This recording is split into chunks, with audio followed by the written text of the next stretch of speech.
up guys, how's it going? And welcome to another Gamertech review. Now in this review we're going to be taking a look at a PlayStation 4 controller dock made by Venom, and here it is! Now this is a twin docking station, which means that you can put two controllers on it at the same time and it will charge them up while they kind of sit there nice and neat. So it doesn't just make sure that your controllers don't get lost, it keeps them safe and also puts some more power into them. Now the way it does that is quite cool because it's got two little micro USB charging modules which go into the micro USB ports on the controller, and then when you sit it into the docky thing, it then charges it up through that. So it looks quite interesting how it does it. And also they look really small, so I don't think that they're going to get in the way when your kind of fingers are on your controller and playing games and stuff like that. But without further ado, let's just have a little closer look at the box. So on the front of the box we can actually see the controller being used, and you've got those two little Venom lights as well, so I'm guessing they're going to be representative of each controller and when they're charging or fully charged or something like that, though I will have to check it out. And it also does show the two micro USB dongles that are included, which you plug into your controller, and then that will then allow the dock to charge your controllers for you. The dock also has a design that resembles the PlayStation 4 itself, so that is a nice touch. The sides of the box are quite plain and just have a few bits of extra information, which is also available to you on the back and also in a variety of different languages. So with the packaging out of the way, let's just crack it out of the box and see what we've got.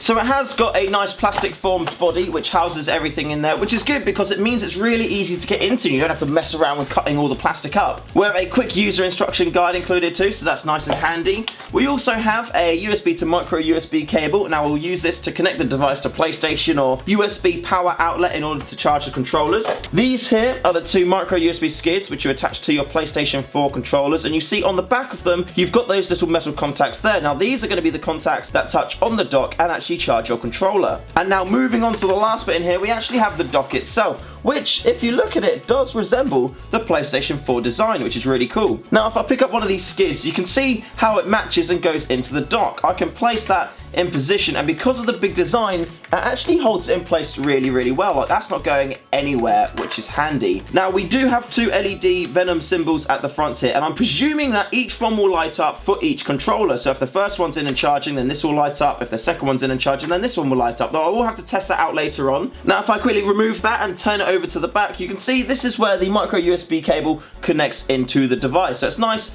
in the back and out of the way. Then on the bottom of it, you do see we have got these two rubber feet as well, which should give it a fair amount of grip, so it won't be moving around everywhere once you've got your controllers in place. So with all of that stuff out of the way, let's just plug these into a controller, get this charging, and see how it does. Now I must say that I was very happy when using this product. The little micro USB dongles which you used to put on your controller, they don't get in your way at all when you're using it, which is really handy. Like, your fingers don't feel like they're being pushed aside or there's something extra there or anything like that. It's great. Also they're very light, so they don't add a huge amount of extra weight to the controller. Like, it's only a tiny little bit amount. The dock itself does resemble the PlayStation 4 in design, so if you have it next to it and you have your controllers kind of out in your hand, then you don't really realise it being an eyesore or out of place because it kind of looks like the PlayStation. And yeah, it's just like a really handy device. Like, it's quite a basic thing. You just kind of put your controllers on it and they'll charge them up for you. So it's just nice to be able to use it like that. As you saw in the unboxing, it is also powered by a USB cable, so you just plug that into your PlayStation and then you're all done. Like, you don't even have to plug into mains, it just does it via your PlayStation's USB power. It's cool, isn't it? And yeah, like, that's pretty much it. Like, it's quite a basic device. It's just a USB dock essentially, but it's designed for your controllers to go on. So not only does it keep your controllers in a nice safe place,